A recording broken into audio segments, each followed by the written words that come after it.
regulären Soldaten geschossen. Seit 15:45 wird jetzt zurückgeschossen.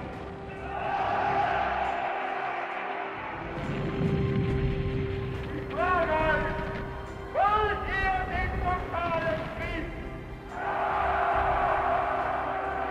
Wollen die, wenn nötig, totale und radikale, als die uns heute überhaupt erst vorstellen können?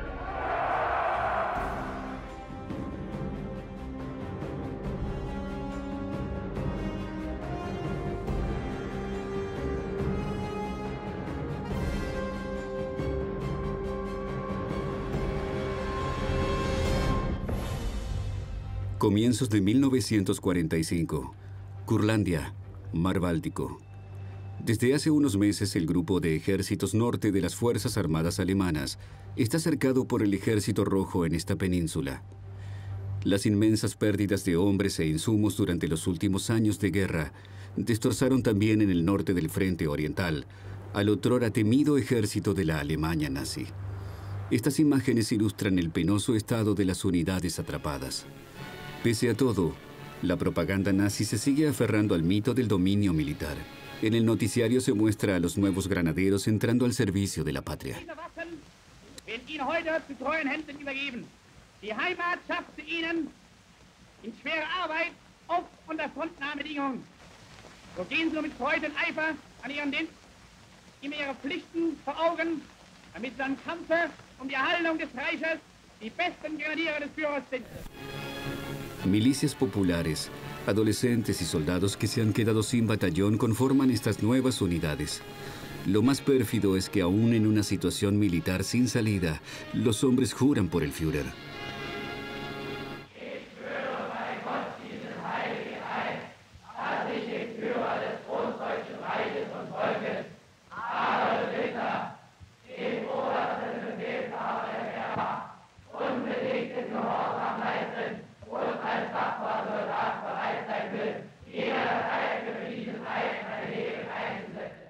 La idea es sacrificarse, no rendirse.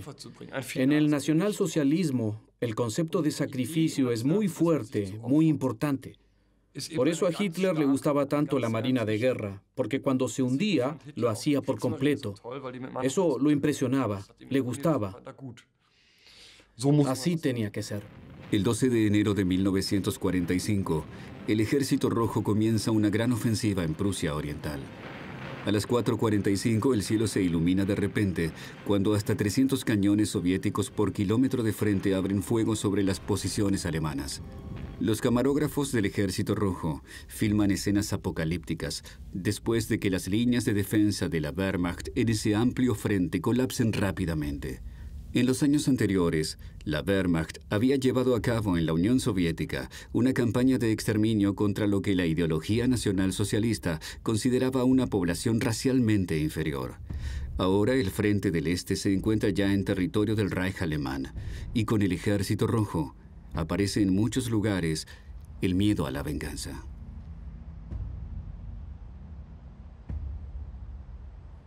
La gente tenía miedo. Les decían que venían los rusos, unos seres inferiores.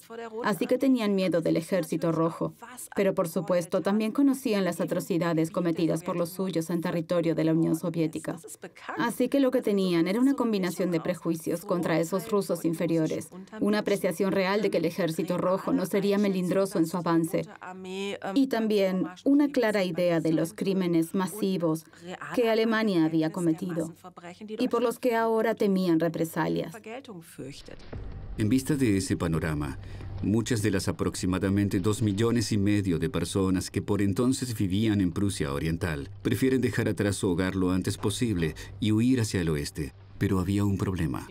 Los nacionalsocialistas prohibieron durante mucho tiempo la huida. Querían que la gente mantuviera la posición y así poder contraponer algo al avance del ejército soviético. Eso ciertamente contribuyó a que después la huida fuera tan caótica y violenta. La gente se fue en el último momento, con el exiguo equipaje que pudieron preparar a toda prisa. Y a menudo se vieron atrapados en enfrentamientos. ¿Quién huye en esas marchas? madres con sus hijos, ancianos. Es decir, como siempre en la guerra, los más débiles son los afectados que deben valerse por sí mismos y hacerse responsables del fracaso de toda una nación, incluida la falta de planes de evacuación. Como los caminos por tierra hacia el oeste estaban en gran parte cortados por los soviéticos, muchas personas huyen cruzando lagunas heladas. Sin embargo, otros peligros les esperaban. El destino provisional de muchos es Danzig, en la costa del mar Báltico. La gente espera para poder continuar allí la huida en barco, ya que los puertos de la región aún estaban bajo control alemán. También el Gotenhafen, donde el 30 de enero de 1945... miles de personas abordan el Wilhelm Gustloff. Por entonces, este barco era conocido en todo el país. Para su botadura, en mayo de 1937, Adolf Hitler viajó personalmente a Hamburgo. Te bautizo con el nombre de Wilhelm Gustloff. Durante años, este crucero había servido como barco de vacaciones para la organización nazi Kraft durch Freude.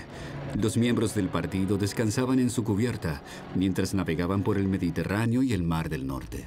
Ahora debía ayudar a llevar al oeste a refugiados y soldados. Cuando zarpa, tiene una sobrecarga de varios miles de pasajeros.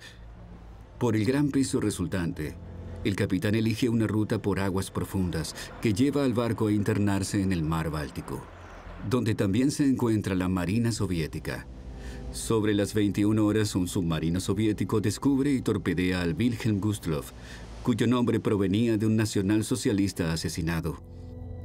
Este se hunde en las heladas aguas. Al menos 9.300 personas mueren en el desastre.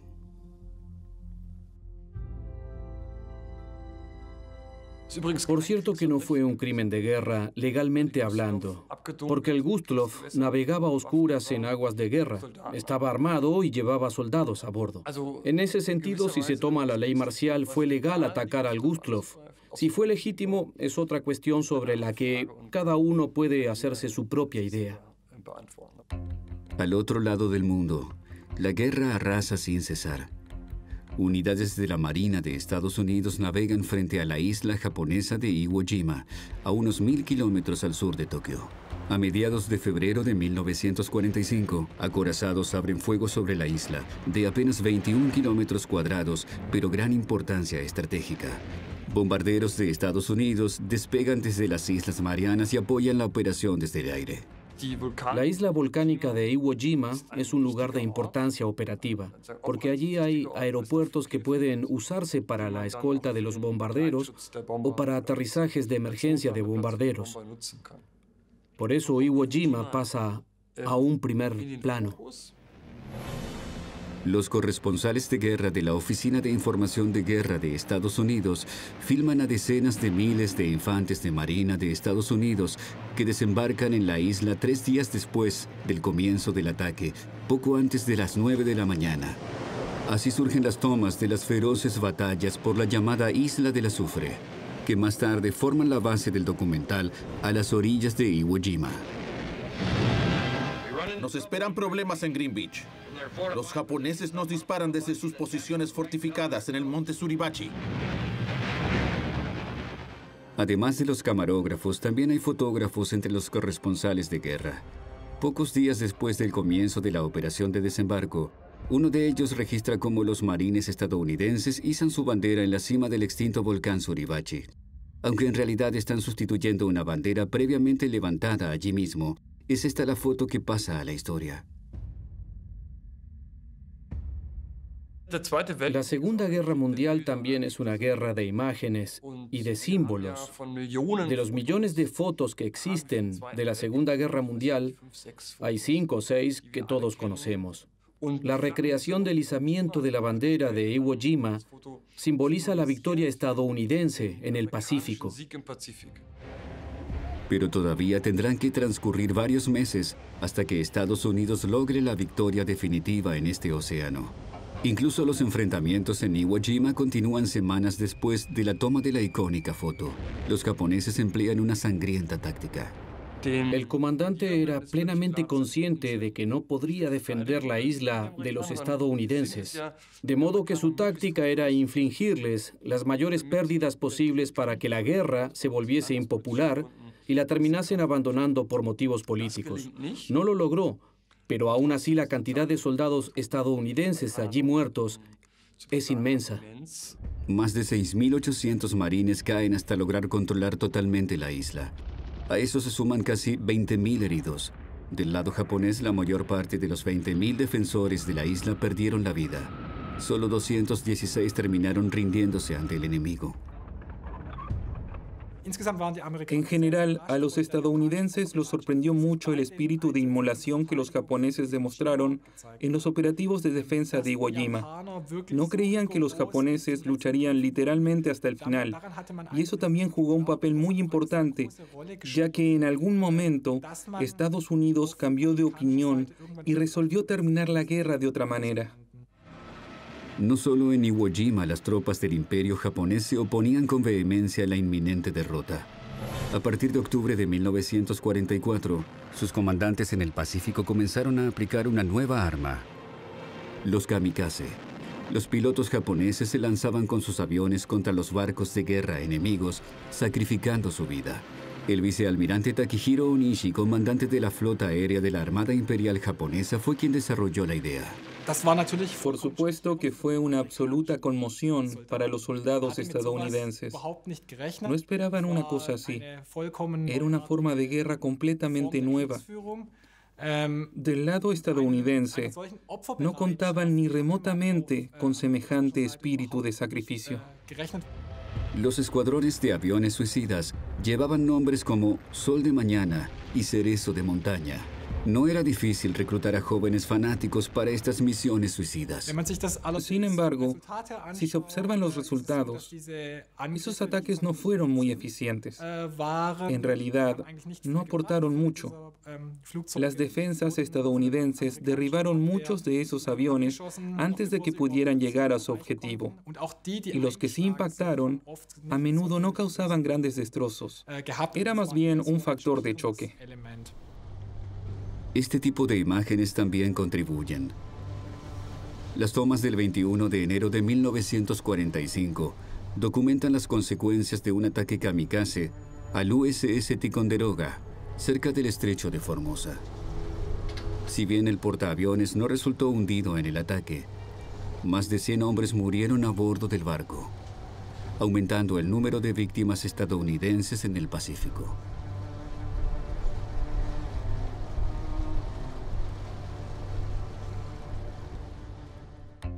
Menos de 2 semanas después, los 3 grandes de la coalición antihitleriana se reúnen en una cumbre en el entonces balneario soviético de Yalta. El Reino Unido, la Unión Soviética y Estados Unidos están unidos desde hace años contra la Alemania nazi. Ahora la guerra en Europa parece decidirse a su favor. El final es solo cuestión de tiempo.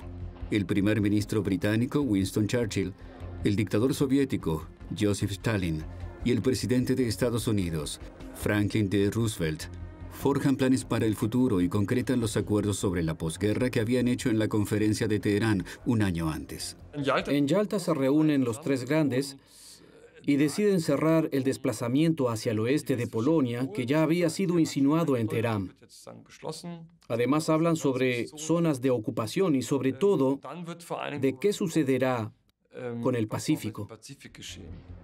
Hasta entonces, la Unión Soviética no había participado en las operaciones militares contra Japón. El presidente de Estados Unidos, delicado de salud, quería cambiar eso para terminar rápidamente la guerra en el Pacífico y evitar más pérdidas graves.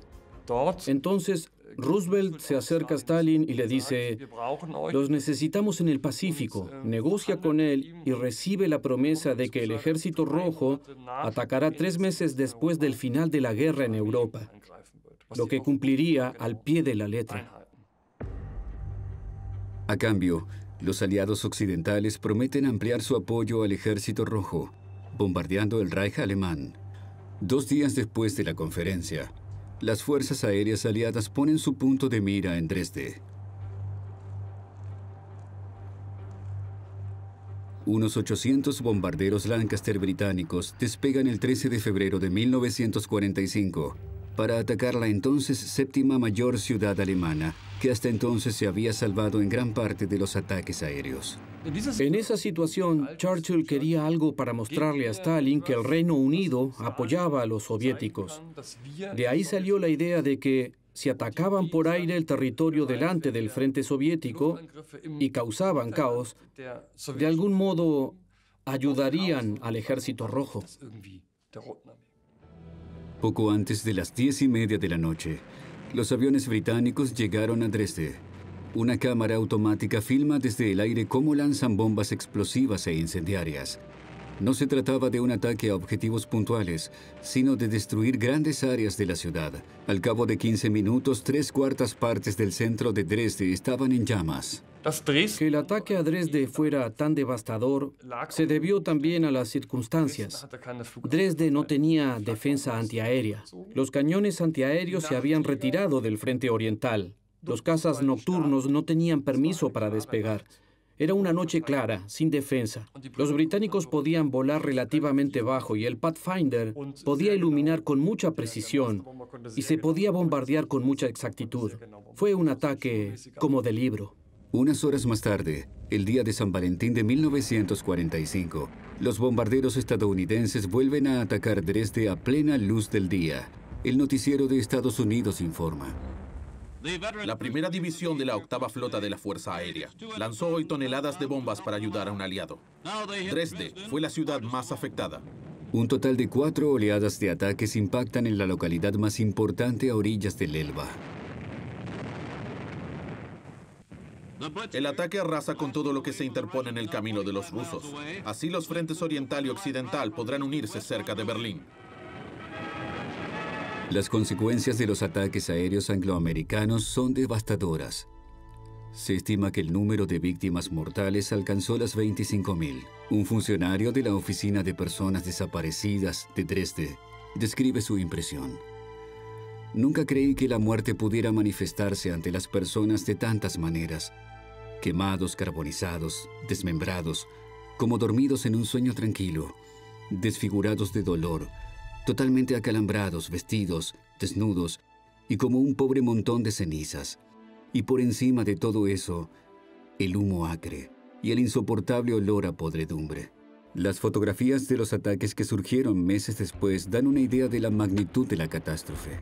En el frente occidental, la Wehrmacht no podía sino defenderse. En el otoño del año anterior, los aliados habían liberado Aquisgrán, la primera gran ciudad alemana. La sorprendente contraofensiva alemana en las Ardenas había ralentizado el avance angloamericano a partir de diciembre de 1944. Cuando los alemanes fueron derrotados y se retiraron, en enero del año siguiente, las unidades estadounidenses volvieron a concentrarse en su avance hacia el este, pero llegados a Jülich, encuentran una resistencia acérrima. El noticiero alemán informa. En Jülich, los reservistas alemanes se movilizan para contraatacar.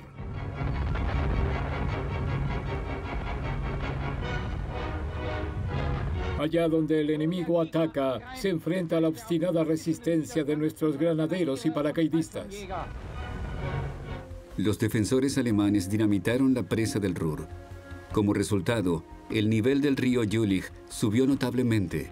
Recién después de que bajara la crecida, las unidades estadounidenses pudieron cruzar el Ruhr el 23 de febrero y entrar al centro de la ciudad. Allí los soldados se encontraron una imagen impactante. Jülich ya no existía. La ciudad había sido bombardeada durante meses. Incontables proyectiles de artillería y bombas aéreas cayeron sobre la zona. Los últimos habitantes que quedaban en Jülich habían sido evacuados en diciembre del año anterior. Solo quedaba un conjunto de ruinas donde los defensores alemanes se atrincheraron y dieron a los estadounidenses una inútil y feroz batalla por los escombros. A principios de marzo, el comandante en jefe de las tropas de Estados Unidos en Europa, Dwight D. Eisenhower, llega a la ciudad conquistada y también visita la ciudadela de Jülich. Durante mucho tiempo, esta obra había sido considerada inexpugnable. Desde las guerras napoleónicas, ningún soldado enemigo había logrado entrar allí. Estas filmaciones propagandísticas de Eisenhower en la ciudadela pretendían transmitir confianza, y dejar claro que la conquista del Reich alemán era tan incuestionable como la de aquella centenaria fortaleza. Mientras tanto, en el este, el Ejército Rojo proseguía su marcha sin cesar. Además de por Prusia Oriental en el norte, también entra algo más al sur, por Silesia, en el territorio del Reich alemán, y avanza rápidamente. Esta región tenía una gran importancia estratégica por su prolífica industria. Nuestros tanques lo derribaron todo, escribe un soldado del Ejército Rojo en su diario el 23 de enero. Las orugas aplastaron carretas, caballos y todo lo que había en el camino. El éxito del Ejército Rojo radicaba en su supremacía numérica en cuanto a hombres e insumos y en los graves errores tácticos cometidos por Hitler, a quien hacía ya años nadie cuestionaba. Desde noviembre del 43, Hitler centró su atención en Occidente. Entre junio y agosto del 44 sufrió severas derrotas y entonces se obsesionó con la idea de devolverles el golpe a los aliados occidentales por haber expulsado a los alemanes de Francia. Eso justo mientras el Ejército Rojo cruzaba el Vístula para emprender una de las mayores ofensivas de la historia. Hitler siguió centrado en el frente occidental, con lo que terminó haciéndole un gran favor a Stalin. En los años anteriores, muchos alemanes habían huido de las bombas de los aliados a Silesia, que durante mucho tiempo se salvó de la guerra aérea. El avance soviético los dejaba ahora atrapados en medio de la guerra. Como en Prusia Oriental, mucha gente aquí solo tenía un objetivo: huir del Ejército Rojo.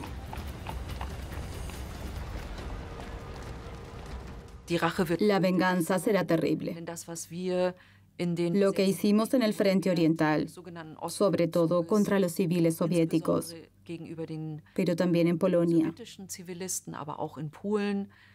Los crímenes que cometimos se volverán contra nosotros en forma de venganza.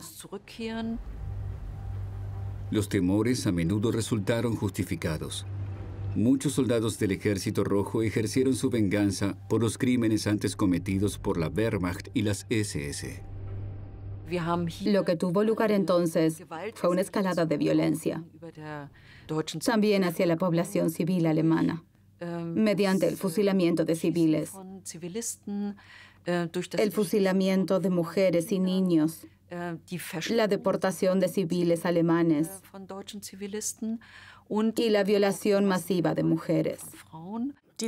La violencia sexual contra las mujeres alemanas se explica por varios factores. Por un lado, se dice que el cuerpo de la mujer simboliza la nación.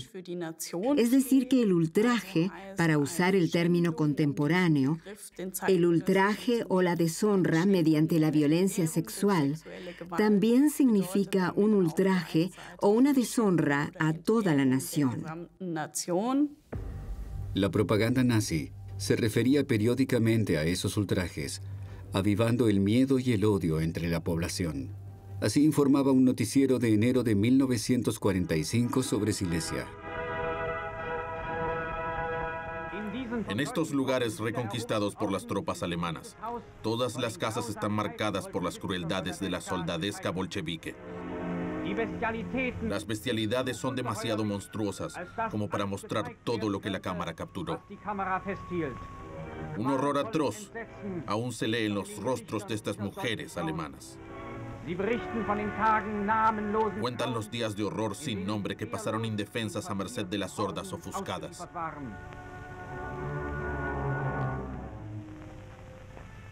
Con una avaricia insaciable, la soldadesca soviética requisó y robó sus hogares.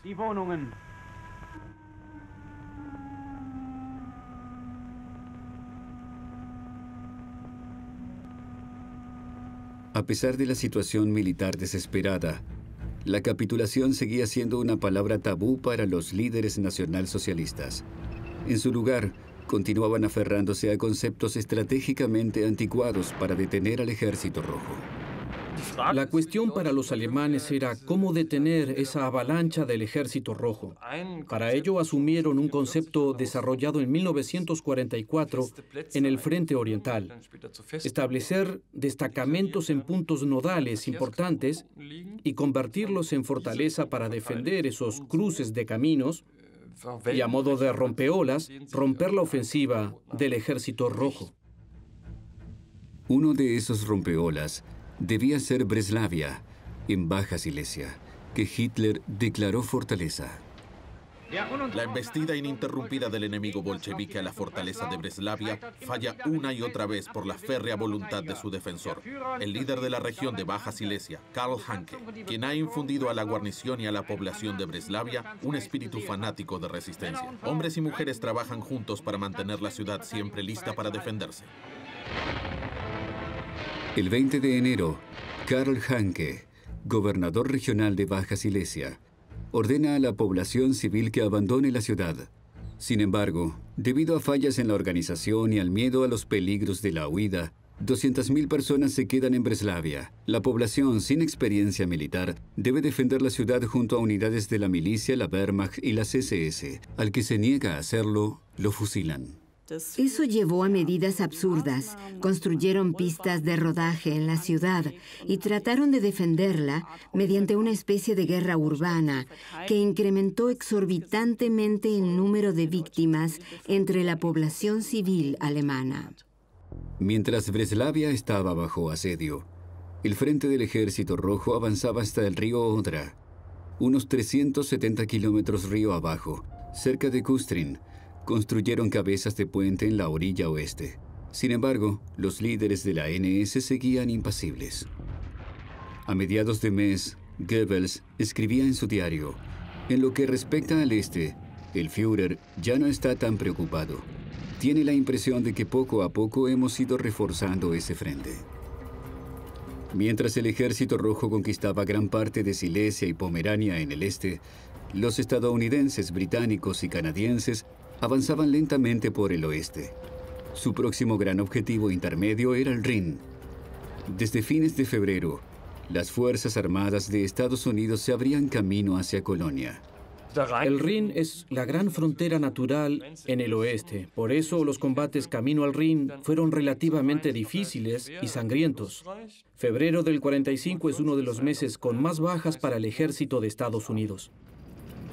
El 5 de marzo, unidades estadounidenses llegaban a los suburbios de la ciudad catedralicia. La tercera división acorazada de Estados Unidos entró por los distritos de Bocklemund y Vogelsang. El sencillo ciudadano de Colonia no tiene nada que temer de las tropas aliadas, rezaban los panfletos previamente lanzados sobre la ciudad.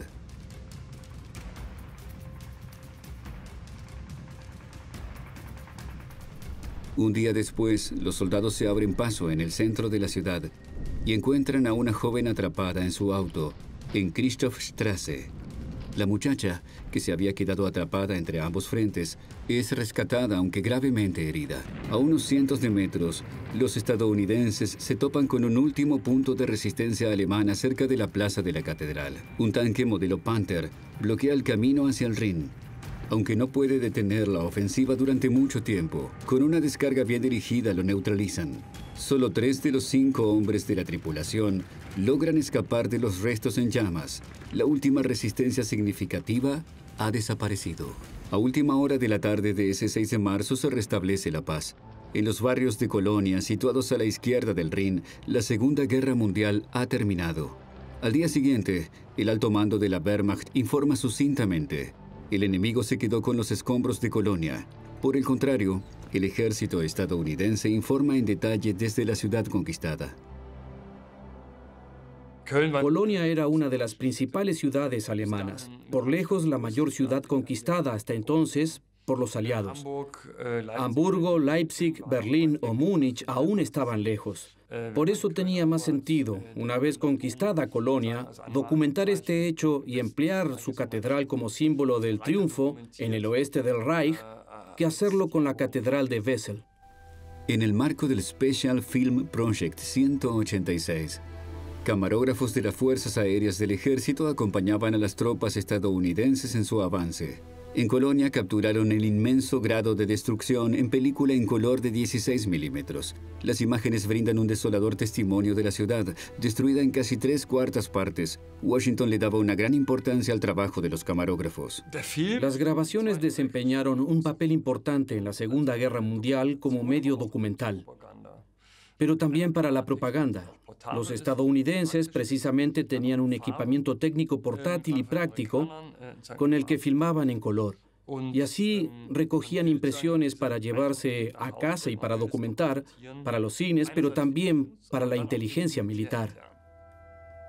Antes de ser derrotados, los defensores de Colonia lograron dinamitar los puentes sobre el Rin. De esta manera, los aliados no podían cruzar el río.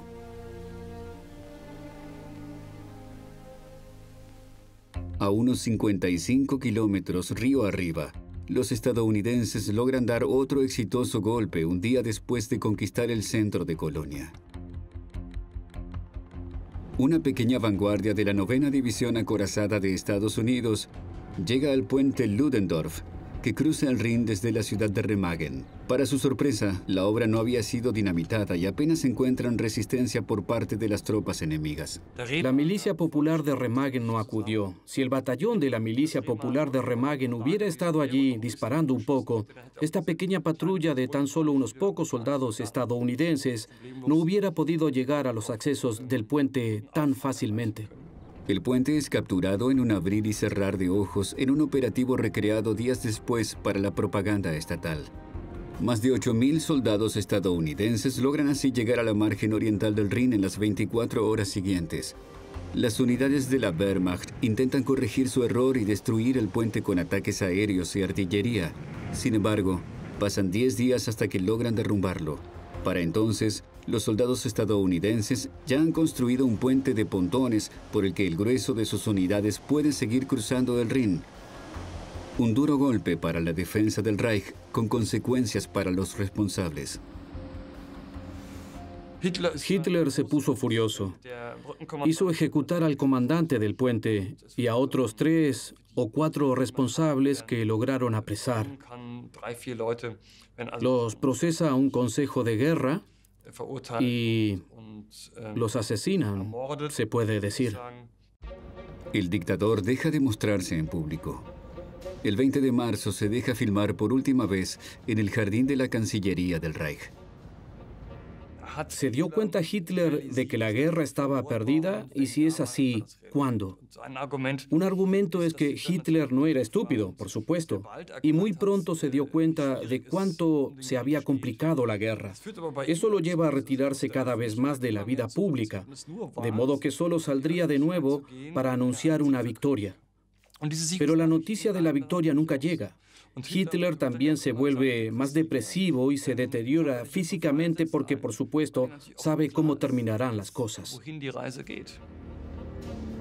Ese día, el Führer honra a las juventudes hitlerianas que se han distinguido militarmente.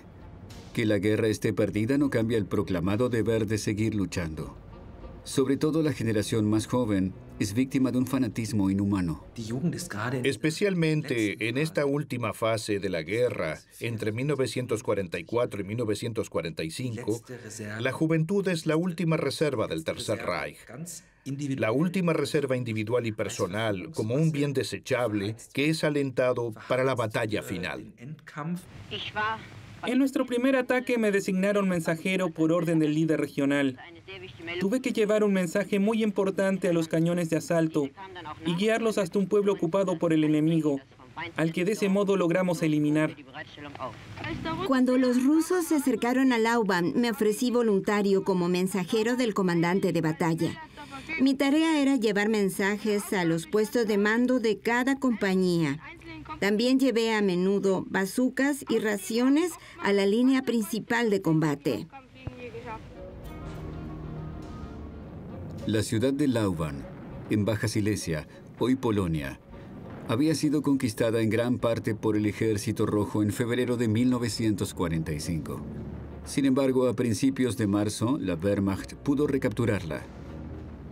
Un éxito sumamente raro de los alemanes por esos días.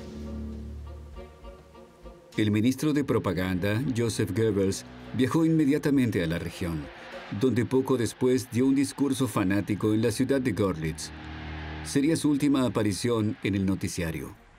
Aquellas divisiones que ya iniciaron pequeñas ofensivas y que en las próximas semanas y meses iniciarán ofensivas mayores, entrarán en combate como quien va a misa. Y cuando carguen sus rifles al hombro y monten en sus vehículos blindados, solo tendrán en mente a sus hijos asesinados y sus mujeres ultrajadas, y de su garganta saldrá un grito de venganza que hará palidecer al enemigo. Goebbels, si se quiere, se puede decir con cinismo, recupera su mejor forma y da ese discurso donde dice: entrarán en combate como quien va a misa. Por supuesto, esto es una escenificación de la derrota, al tiempo que forma parte de la permanente escenificación de la idea de que no tenían intención de sobrevivir a la guerra. Siempre hablaban del cambio, de la victoria, pero el motivo subyacente en realidad era o la ideología nazi o nada. En enero de 1945, Goebbels había convocado al sacrificio del pueblo para la Wehrmacht y las milicias populares. Como en las guerras napoleónicas, la población debía hacer donaciones. Los granaderos y las milicias populares necesitan ropa y equipamiento. El sacrificio del pueblo se los dará.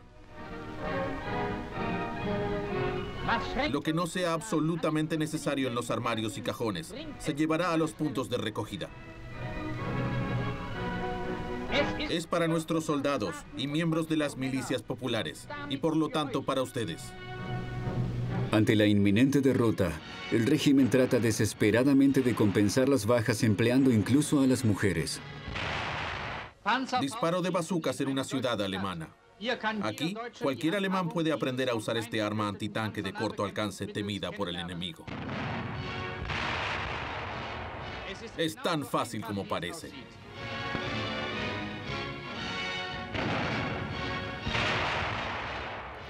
Lo brutal era que esas bazucas tenían un alcance máximo de 100 metros, aunque eran más efectivas desde 50 o 60 metros de distancia.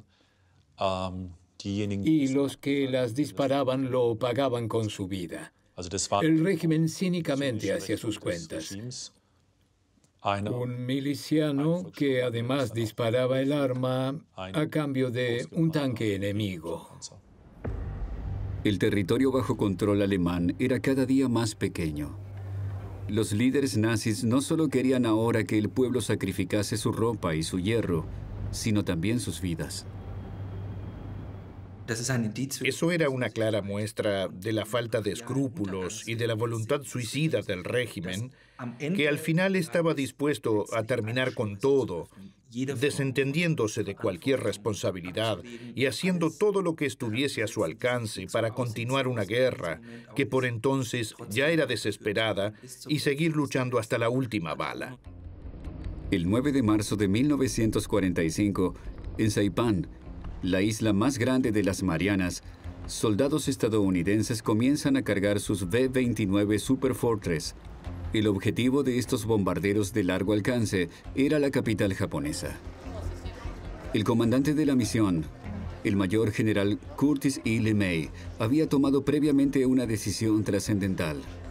En el marco de la operación Meeting House 2, atacarían Tokio no solo con bombas explosivas, sino también con bombas incendiarias, que serían también lanzadas sobre zonas residenciales. Una flota de bombarderos despega desde 3 aeródromos de la isla en la tarde del 9 de marzo. Cada uno de los más de 300 aviones está cargado con 40 bombas de racimo, que llevan respectivamente 1.500 bombas de napalm. Los soldados las llaman tarjetas telefónicas para Tokio. No se conocen tomas originales de este gran bombardeo nocturno. Escenas filmadas a posteriori muestran a los Super Fortress soltando su carga mortal. Más de 1.600 toneladas de bombas fueron lanzadas a baja altura sobre la ciudad. Las casas japonesas eran en gran parte de madera y papel, de modo que se incendiaban inmediatamente. Los fuertes vientos del oeste atizaron una tormenta ígnea. Presuntamente hasta 100.000 personas perdieron la vida en este operativo. Más de 40 kilómetros cuadrados de la ciudad quedaron destruidos, en el que se considera el ataque aéreo no nuclear más destructivo de la historia. La intención era enviar un claro mensaje al enemigo japonés de que ya estaban en peligro.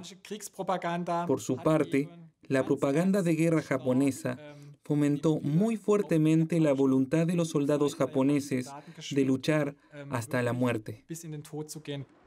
El fanatismo con el que lucha el ejército japonés queda de nuevo patente en Okinawa, la mayor de las islas Ryukyu. Está ubicada a unos 500 kilómetros de la más meridional de las 4 grandes islas de Japón. El ejército estadounidense reunió 180.000 soldados para invadirla. Al comenzar el operativo, el domingo de Pascua de 1945, los soldados apenas encontraron resistencia inicialmente. Los defensores se habían retirado al interior de la isla, donde se hicieron fuertes. En la batalla de Okinawa, muchísimos civiles se atrincheraron en cuevas, de modo que el ejército estadounidense empleó a soldados de origen nipón para decirles en japonés que salieran de las cuevas. Ríndanse.